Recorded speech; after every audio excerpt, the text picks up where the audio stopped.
Apakah sebenarnya Wahabi? Apakah sebenarnya Wahabi? Ramai orang yang suka mengatakan bila berbalah pendapat, bercanggah pendapat, bertentangan pendapat, maka kita akan melabel, okey, kau Wahabi. Orang tu Wahabi, jangan dengar cakap dia.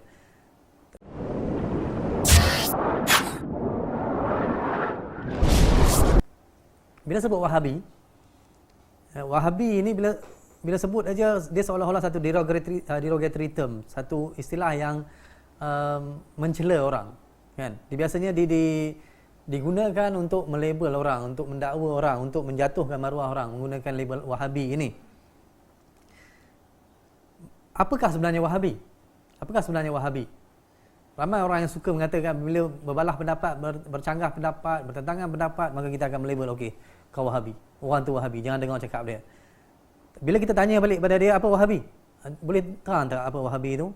Dia akan kata, Wahabi itu Wahabi lah. Apa Wahabi? Saya pernah juga berbincang ataupun berbahas atau berbalah lah dalam WhatsApp apa semua. Bila orang tu kata ini Wahabi, yang ini Wahabi, pandangan ini Wahabi, saya tanya kat dia, saya kata, boleh terangkan tak Wahabi? Kalau Wahabi itu sesat, saya pun nak belajar juga supaya saya boleh menjauhkan diri daripada puak ini, dari pandangan sebegini, Wahabi itu. Tapi kawan tu bagi tahu, dia kata cari sendirilah. Saya kata ringkaskan apa itu Wahabi. Dia kata panjang ceritanya. Saya kata ringkaskan supaya saya boleh belajar dan kawan-kawan lain boleh belajar. Akhirnya senyap begitu, dia marah pada saya, kan? Jadi dari segi istilahnya, Wahabi ini dinisbahkan kepada Syekh Muhammad bin Abdul Wahab dari Hijaz. Dari Hijaz itu dari semenanjung tanah Arab, Jazirah lah. Jazirah Arab, dari semenanjung tanah Arab itu pada abad ke-18, iaitu tahun 1700 ke atas lah. Beliau lahir pada tahun 1703 Masehi. Hari ini 2020 Masehi. Beliau lahir 1703 dan dikatakan wafat pada 1792 Masehi, 1792 Masehi, iaitu dalam abad ke-18. Sekarang abad ke-21. Lebih kurang 300 tahun dah cerita ni. Kelahiran dan kematian Syekh Muhammad bin Abdul Wahab. Siapa beliau? Beliau adalah seorang reformis agama pada zamannya. Apabila kita melihat atau menilai sejarah, kita perlu faham konteks zaman itu. Bila kita menilai, membaca sejarah, kita kena faham apa yang berlaku pada waktu itu yang memungkinkan berlakunya peristiwa kebangkitan satu puak, seorang ilmuwan, seorang sarjana, seorang ulama untuk menentang amalan-amalan yang ada pada waktu itu. So, bila Syekh Muhammad Abdul Wahab pada zamannya, pada abad ke-18 itu, beliau berhadapan dengan satu keadaan kesesatan, ya, umat Islam di Hijaz itu, kalau kita kata sekarang ni Arab Saudi lah.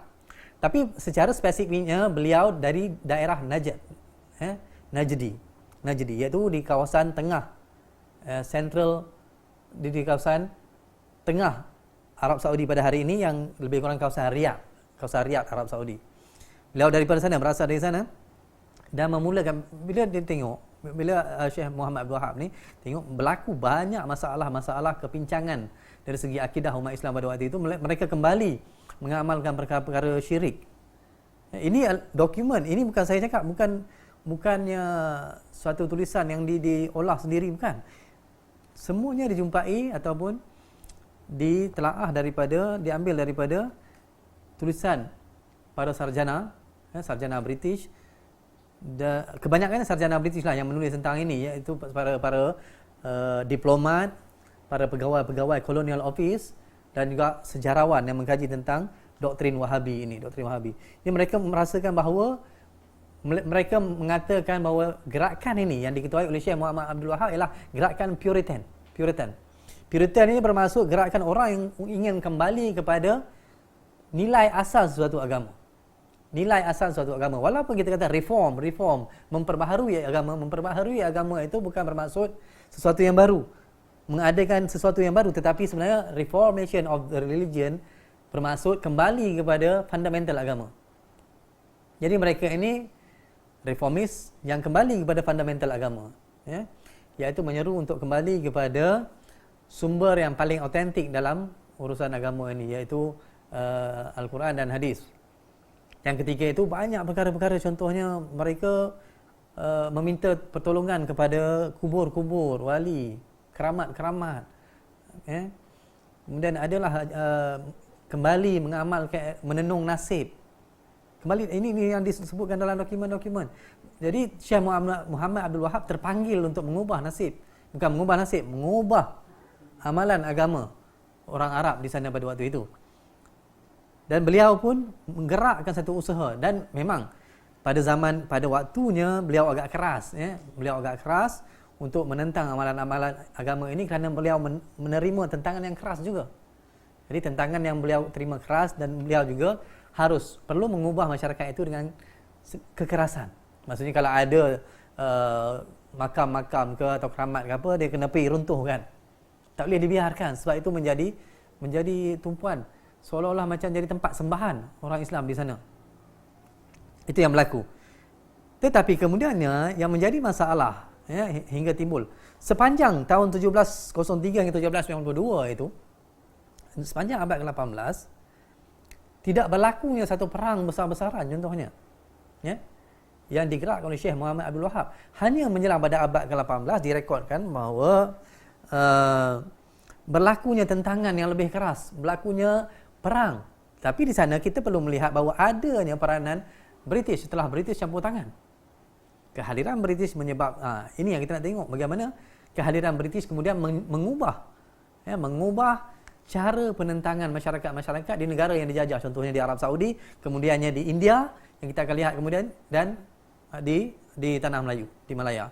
Ini British mempunyai peranan di sana mengubah cara penentangan. Kerana apa? Kerana sekarang ini yang dilabel sebagai puak Wahabi ini perlu menentang satu kuasa yang dilabel pada itu kuasa kufar. Kuasa kufar dah datang, jadi bukan sahaja menentang orang Islam yang melakukan kerja-kerja yang khurafat, bid'ah syirik ini, tetapi sekarang berhadapan pula dengan satu kuasa baru, iaitu kuasa kufar, pada itu Britain. Jadi sejarah kita di tanah Melayu, di India dan di Arab Saudi mempunyai sedikit persamaan. Khususnya lebih banyak persamaan dengan India kerana satunya sebab semuanya dijajah oleh British. Semua dasar-dasar yang dilaksanakan, undang-undang yang dilaksanakan di tanah Melayu misalnya, mempunyai pengaruh daripada India sendiri. Kerana antara tahun 1830 hingga 1867, lebih kurang 40 tahun, 30 tahun, 40 tahun itu pejabat tanah jajahan berada di Bengal. Di Bengal. Baik. Sebelum kita pergi ke India tu, kita habiskan dulu cerita di Arab Saudi ini. Itu berlaku di Arab Saudi, Di Najd berkembangnya pengaruh itu, tapi Syekh Muhammad Abdul Wahab tidak pernah menamakan gerakan beliau itu gerakan Wahabi. Tidak pernah menisbahkan, tidak ada mana-mana catatan pun. Tidak ada mana-mana catatan pun yang mengatakan bahawa ini adalah gerakan Wahabi, ditubuhkan pertubuhan Wahabi ataupun persatuan ataupun parti politik Wahabi, tak ada. Yang kemudiannya disambung oleh pengikut-pengikutnya, dan dinisbahkan oleh para pengkaji kemudiannya mengatakan bahawa mereka ini adalah Wahabi, iaitu pengikut Syekh Muhammad bin Abdul Wahab. Itu yang berlaku di sana.